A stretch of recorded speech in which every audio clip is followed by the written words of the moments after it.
नमस्कार दोस्तों, आज हम आपको बताएंगे औसत। हमारे सिलेबस सीटेट में औसत के भी क्वेश्चन आते हैं, वो सीडीपी यानी कि शिक्षा शास्त्री प्रश्न भी आते हैं और न्यूमेरिकल पोर्शन भी आता है। तो औसत के बारे में आज हम देखेंगे कि औसत का अर्थ क्या है। औसत वह संख्या है जो दिए गए आंकड़ों के मध्य को बताती है। ठीक, औसत वह संख्या है जो दिए गए आंकड़ों के मध्य को बताती है। जैसे क्या होता है, जैसे अगर हम बात करें,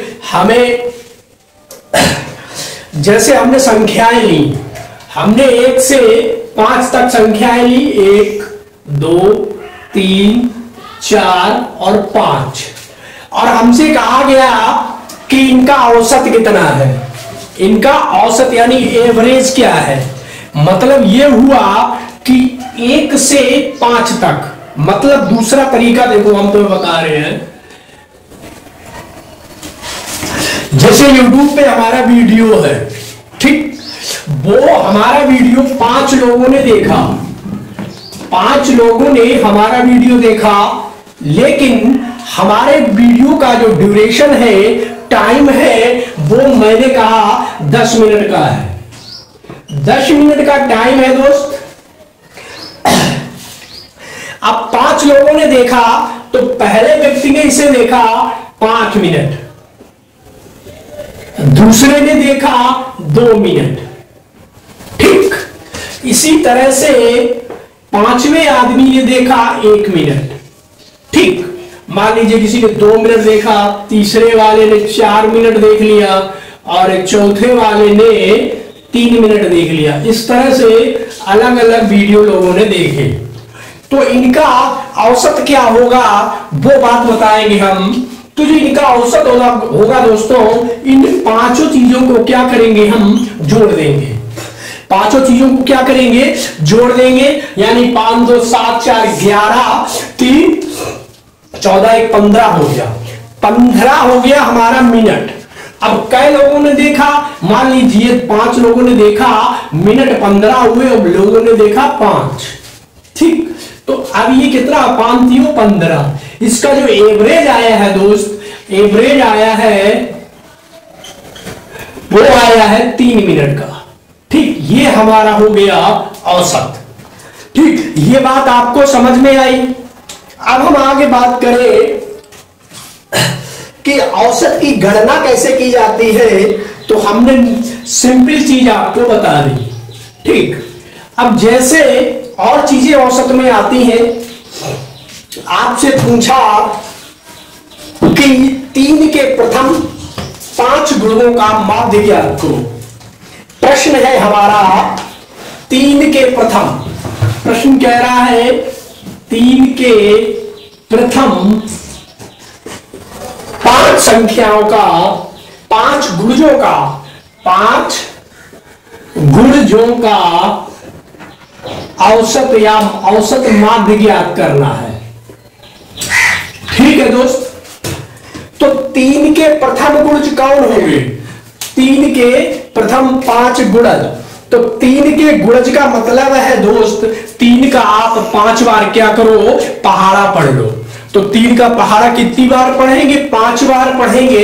3 एकम 3, 3 दूना 6, 3 तुरका 9, 3 चौक 12 और 3 बचे 15, ठीक। तो 3 के प्रथम गुणज हो गए। 3 के प्रथम जो गुणज है, ये हमारे हो गए 3 6 9 12 और 15। इनका हमसे पूछा है औसत, माध्य औसत निकालना। तो दोस्त माध्य औसत ऐसे ही निकालेंगे जैसे अभी हमने आपको बताया है। तो इनको क्या करें, जोड़ दो। तो माध्य औसत बराबर होगा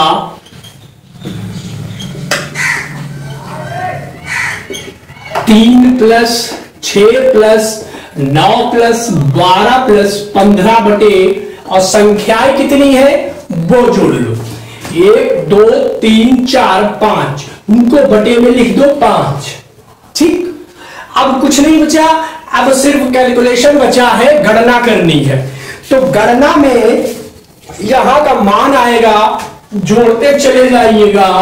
6 3 9, 9 दूनी 18, 18 12 30 और 15 हो गए 45। ठीक, टोटल दोस्त हमारा 45 और इधर आया 5, 5 नेम 45। हमारा आंसर आ गया माध्य औसत बराबर, माध्य औसत बराबर 9 आ गया। ठीक, तो यहां पे एक सूत्र बन गया। ये क्या बन गया दोस्त? सूत्र बन गया कि औसत बराबर क्या होता है? तो औसत बराबर होता है, औसत बराबर संख्याओं का योग यानी उनका जोड़ बटे संख्याओं की संख्या। कुल संख्या, संख्याओं का एक योग और कुल संख्याएं कितनी है, या कुल नंबर कितने हैं, या कुल नंबर कितने हैं। नंबर यानी संख्या एक ही बात है।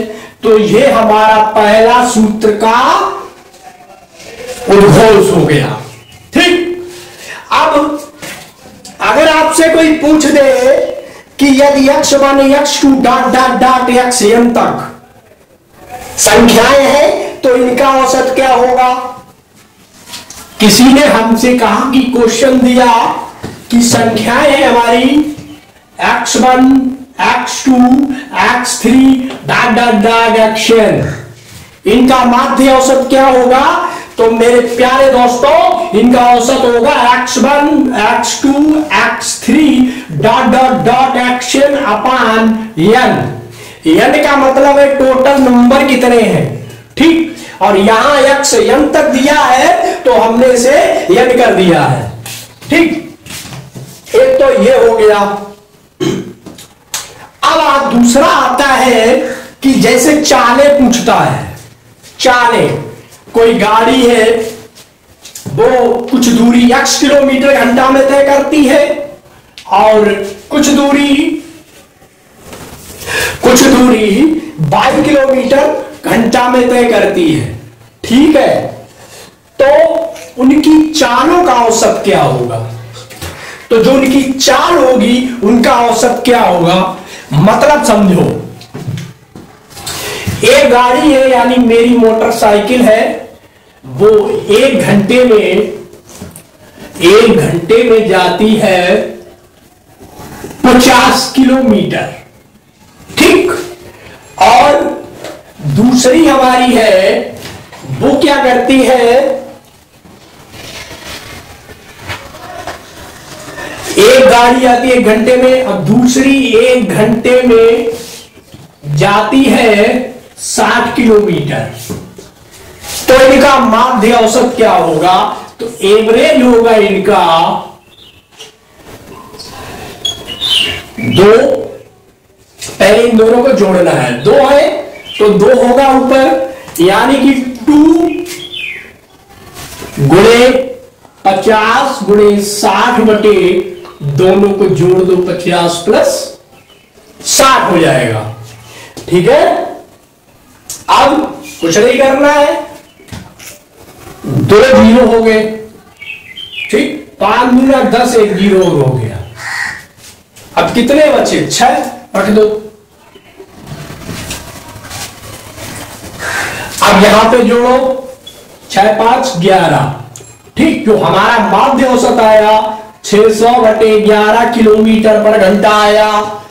तो इसको सूत्र में कैसे लिखते हैं? इनको सूत्र में लिखने के लिए इनका फार्मूला बन गया चालों का या औसत चाल बराबर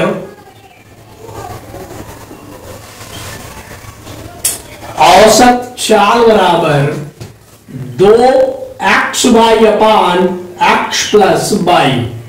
ये हमारा सेकेंड फार्मूला है। औसत में ये फार्मूला है, इसके बाद एक और आता है। बाकी चलो इस पे क्वेश्चन लगाते हैं।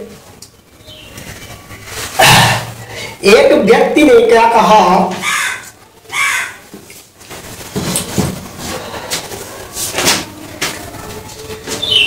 जैसे एक व्यक्ति ए से बी अपने घर पे जाता है, एक व्यक्ति ए से बी तक की दूरी, एक व्यक्ति ए से बी तक की दूरी 4 कितने में तय करता है, 4 किलोमीटर पर घंटे में। और दूसरा ये ए हो गया, दूसरा है बी, बी तय करता है हमारा 6 किलोमीटर पर घंटे में। तो इन दोनों का माध्य औसत क्या होगा, तो औसत बराबर होता है 2, इसे हमने x मान लिया, इसे हमने y मान लिया। तो 4 गुणे 6 बटे 6 प्लस 4 या 4 प्लस 6, 24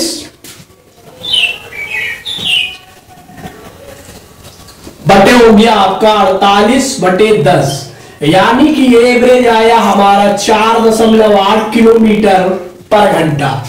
तो हमारा आंसर आया वो आया 4.8 किलोमीटर पर घंटा। ठीक है दोस्त, आगे अगर हम बात करें तो अब एक क्वेश्चन लेते हैं जो आपको स्क्रीन पे दिखाई दे रहा होगा। कह रहा है, देखिए कि कोहली ने T20 के 6 मैचों में 45, 25, 70, 32, 43 तथा 85 रन बनाए। विराट कोहली ने T20 मैच में जो रन बनाए वो दोस्त क्या थे हमारे, थे 45, पहले 45, फिर 25, फिर 75, 45, 25, 70, 32, 43, 32, 43 तथा 85, ये उनके रनों का स्कोर है। तो उनका औसत स्कोर क्या है। ठीक, अब ऑप्शन में आपको दिया गया है 45 है, 50 है, 48 है, 52 है। तो क्वेश्चन सॉल्व करते हैं तो औसत बराबर क्या होता है, कुल संख्याओं का योग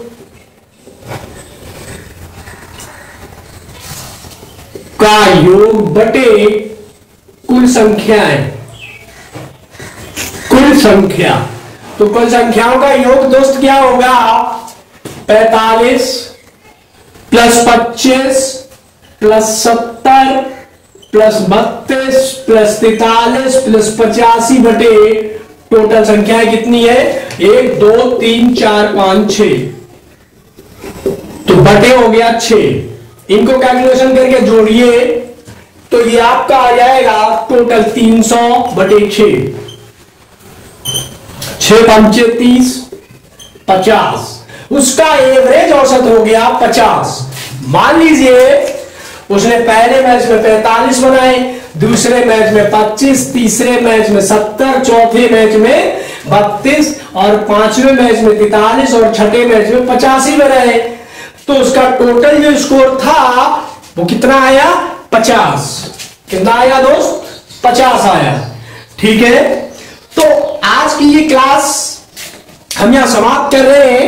हम छोटी क्लास इसलिए बनाते हैं दोस्तों ताकि आप धीरे धीरे समझो और आपको पूरी बातें समझ में आ जाए। ठीक है, ऐसा कोई कठिन काम नहीं है जग में जो नहीं हो सकता है। अगर आपने मन में ठान लिया है तो आप करके ही रहोगे, चाहे कुछ भी हो।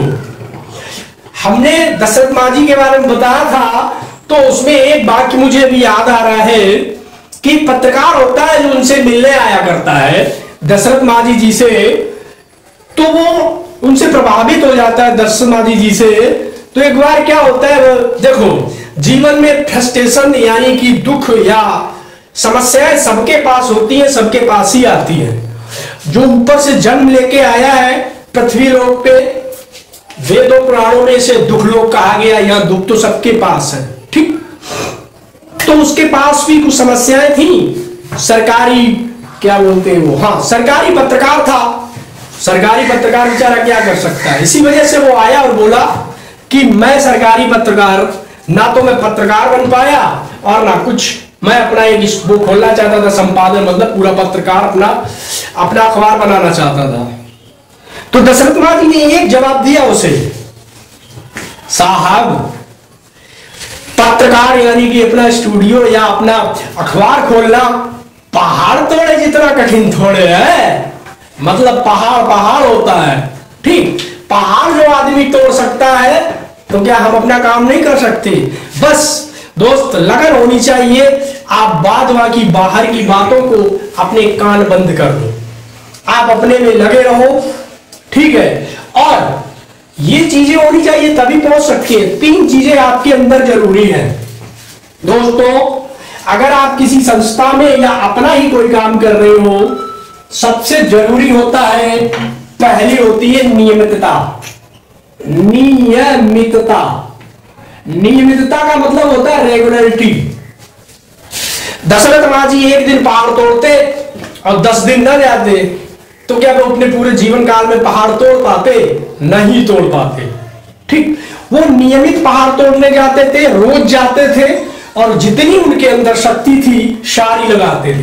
दूसरी होनी चाहिए अपने काम के प्रति, अपने काम के प्रति ईमानदारी। ईमानदारी का मतलब दोस्त क्या हुआ? देखो, जो अपना काम करेगा वो ईमानदारी से ही करेगा, लेकिन फिर भी अपने काम के प्रति ईमानदारी मतलब आपका काम साफ और स्वच्छ होना चाहिए, ठीक है। तीसरी बात कहती है कि सत्यता और मेहनत भी जरूरी है। ये 3 चीजें आप तैयार रखो, आपको जीवन में कोई भी कहीं पे भी असफलता नहीं मिलेगी। और असफलता हमें क्या सिखाती है? सफलता आपको कुछ नहीं सिखाएगी। सफलता और असफलता के बारे में 2 मिनट सुन लो। देखो, एक लड़का था, खूब मतलब पढ़ने में होशियार था, पढ़ा शुरू से लेकर कक्षा 1 से लेकर इंटर तक खूब पढ़ता गया, अच्छे नंबरों से पास होता गया, कंपटीशन की तैयारी की, अच्छा इंजीनियर बन गया और अमेरिका में अच्छी खासी जॉब मिल गई। उसने कभी असफलता नहीं देखी, अच्छा खासा पैकेज था, खूब काम हुआ, खूब पैसे कमा रहा, मजे कर रहा। उसे पता ही नहीं कि असफलता होती क्या है। अचानक कंपनी डूब गई, नौकरी छूट गई। अब वो इतना परेशान कि क्या करे, कहां जाए। दोस्त, अगर उसे असफलता मिली होती तो वो कुछ ना कुछ और करता। और असफलता हमें सिखाती है कि सफलता का पूरे ढंग से प्रयास नहीं किया गया है। तो दोस्तों, वीडियो कैसा लगा आप में जरूर बताइए। अगर आपको अच्छा लगा है तो इसको शेयर और लाइक जरूर कर दीजिए। धन्यवाद।